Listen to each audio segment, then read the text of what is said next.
Welcome to Time News Studios.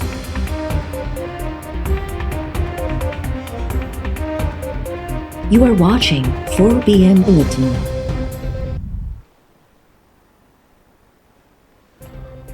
हू असांजो पाणी रोकींदा त असां बंदरगाह बंदि कंदासीं। ज़ुल्फ़िकार भुट्टो जूनियर जी धमकी। लाड़काणे में मीडिया सां ॻाल्हाईंदे ज़ुल्फ़िकार भुट्टो जूनियर चयो त केर बि सच न पियो ॿुधाए। कुझु माण्हू सालनि खां कारपोरेट फार्मिंग में सीड़पकारी करे रहिया आहिनि। जॾहिं खां ज़ैनशाह सच साम्हूं आंदो त एहतजाज शुरू थी विया। 8 महीननि खां एहतजाजनि जो सिलसिलो जारी आहे। इहो सिलसिलो कंहिं नाल रिथा ख़तमु थियण ताईं न रुकजंदो। सुभाणे 16 अप्रैल ते नसीराबाद, 19 अप्रैल ते हैदराबाद ऐं 26 अप्रैल ते असांजो दादू मोरो पुल ते एहतजाज रखियलु आहे। जेकॾहिं हू सिंधु दरिया ते बंदि ॿधंदा ऐं पाणी रोकींदा त असां बंदरगाह बंदि कंदासीं। ईंदड़ चूंडुनि में हिसो वठंदुसि। सियासत ॾुखी आहे पर सिखां पियो।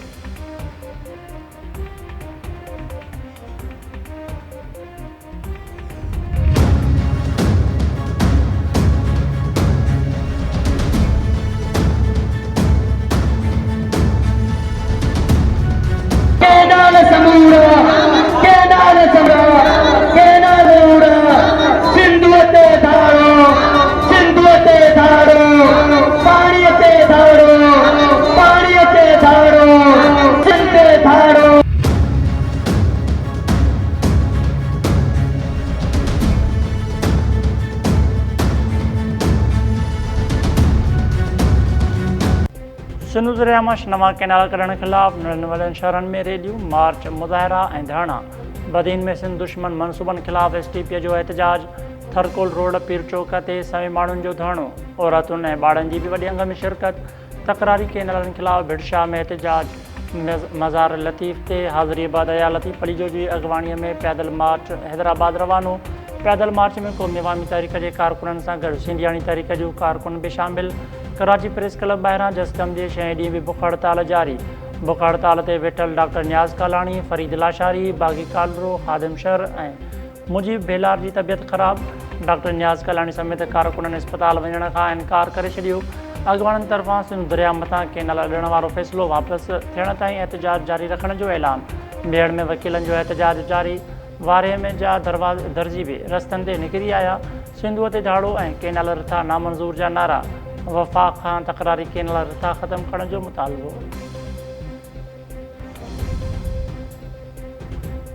क़ौमी अवामी तहरीक जे सरबराह अयाज़ लतीफ़ पली जो चयो आहे त पंहिंजे दरिया बचाइण लाइ निकिता आहियूं। तकरारी मनसूबनि वारो फ़ैसिलो वापसि वठण ताईं ख़ामोश न वेहंदासीं। मज़ार लतीफ़ ते अवामी मेड़ाके खे ख़िताब कंदे अयाज़ लतीफ़ पली जो चयो त तव्हां हिन मुल्क जे कुख में खंजर पिया हणो। तव्हांखे इहो पाकिस्तान खे नुक़सानु पहुचाइण जो कमु कंहिं ॾिनो आहे। हिन मुल्क जे 25 करोड़ आवाम जे पेरनि हेठां ज़मीन पिया कढो। इहा साज़िश बंदि कयो। सूबनि जे माण्हुनि खे विढ़ाइण जी साज़िश कई पई वञे। हिन वक़्तु सिंध जो बचो रोडनि ते आहे। वफ़ाक़ी हुकूमत ऐं पंजाब पंहिंजो ज़िद ख़तमु करे कैनालनि जो फ़ैसिलो वापसि वठण जो ऐलान करे। क़ौमी असेंबली जे स्पीकर अयाज़ सादिक़ चयो आहे त कैनालनि जे मामले ते 30 मेंबर्स ॻाल्हायो। इजलास जे ॿिए ॾींहुं पीपीए ठहराव जी ॻाल्हि कई त खेनि चयो वियो त उन ते ॻाल्हाए चुका आहियूं। मीडिया सां ॻाल्हाईंदे अयाज़ सादिक़ चयो त सदारती ख़िताब ते बहस दौरान ठहराव नथा आणे सघजनि। पीटीआई कैनालनि ते त न ॻाल्हायो, एहतजाज करे हलिया विया। अमरीकी वफ़द पीटीआई बानी जी ॻाल्हि न कई। अमरीकन चयो त पाकिस्तान जे अंदरूनी सियासत सां तालुक़ न आहे।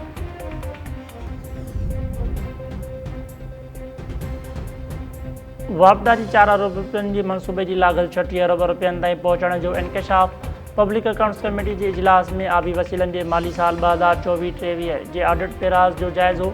मनसूबे जी लाॻत में 29 अरब 41 करोड़ रुपया नाजाइज़ इज़ाफ़ो कयो वियो। पेरा क़ाइदनि ऐं PC1 जूं संगीन भंजगुड़ियूं कयूं वयूं। इजलास में ब्रीफिंग। जीअरे जाॻंदे असांजे हक़ में मिर्च विधा पिया वञनि। वेरिएशन ऑर्डर कीअं पास कया विया? छा अवां पाण खे ख़ुदा पिया सम्झो? कमेटी मेंबर सनाउल्ला मस्ती खेल ऐं सेनेटर शिबली फराज़ जो वापडा चेयरमैन खां पुछाणो।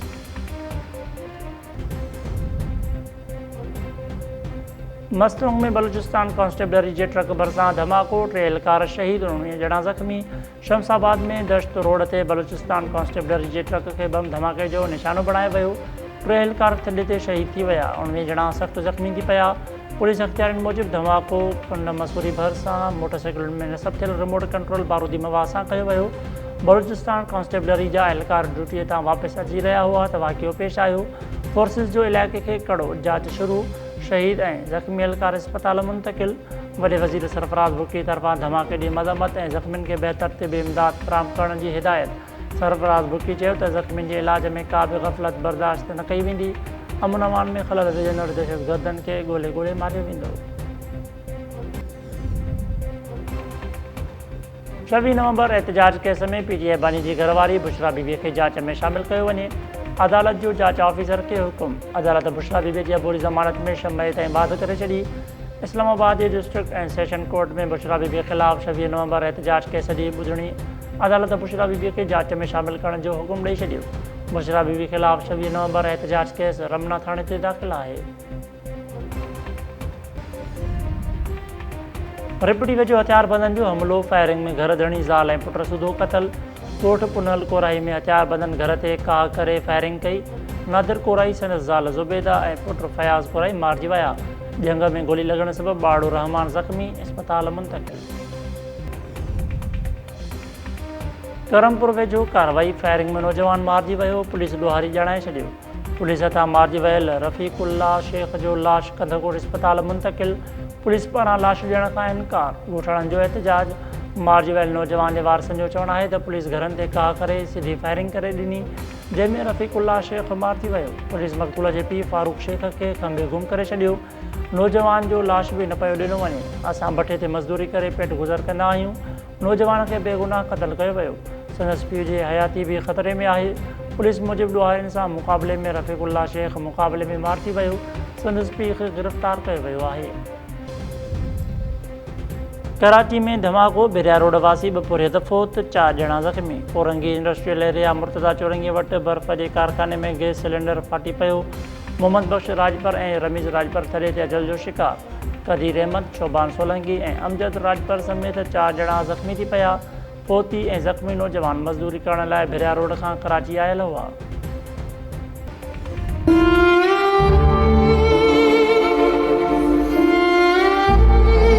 लाड़काना जा इश्यूज़ आहिनि न, ॾींहों ॾींहुं वधंदा था वञनि। जिथे असां छोकिरियूं बि महफ़ूज़ न रहिया हाणे हिते लाड़काना में। ॾींहं जो बि रक्शे ते वियो त रक्शे वारा हेरासमेंट कंदव, रस्ते सां वञो त कोई न कोई कुझु लफ़्ज़ चई वेंदव। त बसि अलाह सी माफ़ी ॾे ऐं अलाह पाक खे पारत आहे असां नियाणियुनि जी।